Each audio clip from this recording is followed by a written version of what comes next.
Jesus said about whitewashed graves. He talked about wolves in sheep's clothing, the deceivers. So you got to be able to get down to what is actually the reality. You got to be able to see who's who. And sometimes you get to see something, it's made easy for you, made very easy. Because we know that Jesus Christ, as even the Pharisees and Sadducees had to recognize, he didn't look at the outward appearance of a person when giving judgment. He was impartial. We know, as the book of James says, you can't be with Christ and be having acts of favoritism. But we accept all who do the will of God as family members. We know that the God of Jesus is not partial, as Acts chapter 10, verse 34 and 35 says. We know that Christians know no man by the flesh. We don't look at skin color. We know that the end result of looking at skin color means that we're disobeying God, we're disobeying Jesus, and that we are sinning. And sin is lawlessness, as the Bible says. So, again, Jesus said you'll recognize ones by their fruits. Why would you have to do that? Because there'll be a lot of frauds. And you've got to be able to stay alert, stay on the watch, and recognize who these frauds are. And it really made easy, as you see today, the wave of white supremacy, the MAGA movement, this Trump movement, which they say it's America first, but it's a whitewash. It really means whites first.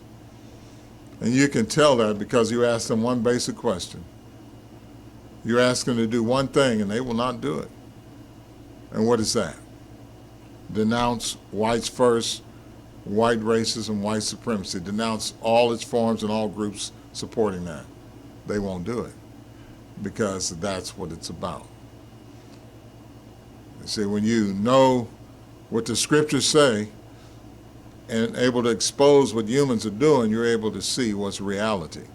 The world being involved in this racist type environment, that's not surprising because the world is alienated from God. They don't know God, and that's why they're in darkness, and that's why they're suffering all the ailments they have. But for a person who claims to be Christian, and yet they're tag teaming with this effort, their churches, their individuals that are there, and even citing God as a basis for it, this makes it easy for a true Christian to know who you don't want to be around, who you don't want to be with. You can have a member of your family trying to support this thing. What do?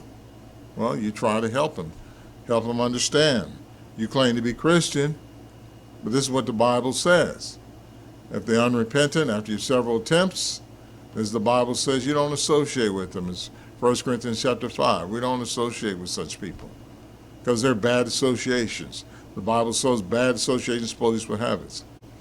What if it's a church that's firmly behind this?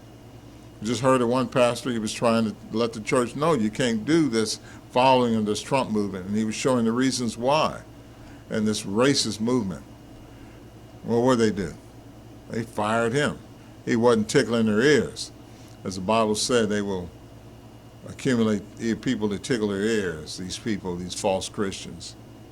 And so when you're in a church that's firmly shown that it's racist, that it is behind such racist behavior and attitudes and thinkings, what do you think you need to do?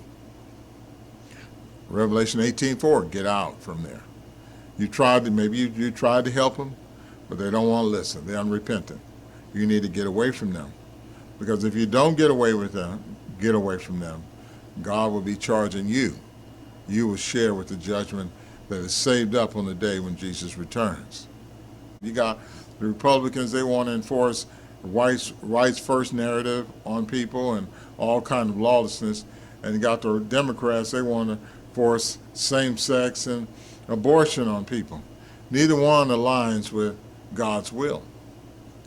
And so Christians would not be endorsing these people, would not be trying to install them because they do not reflect God's thinking and they don't want to share in their sins. And so a church a congregation that is sitting there supporting these things, this MAGA movement and these movements like this, they're easy pickings to know that you want to be no parts of those churches. You want to get out of there. You want to get away from them. You want to have no share with them. Because if you don't, you're going to share in what judgment they're going to get. And the Bible lines that out in Revelation chapter 18. To go to those pastors, those preachers, whoever's in charge, say, hey, I'm out. Here's my letter. Let them know, this is my letter. I've tried to help y'all. Y'all don't want to listen. I'm out of here. I'm never coming back to this church again. That's the right move for a true Christian. Any of these churches that support MAGA, this whites first, white supremacy, all this type of thing, this is what you do. Or any church that promotes any race, black, Hispanic, they want to do that? Not on your time, not on Jesus' time. You want to be out of there, and you won't share in their sins.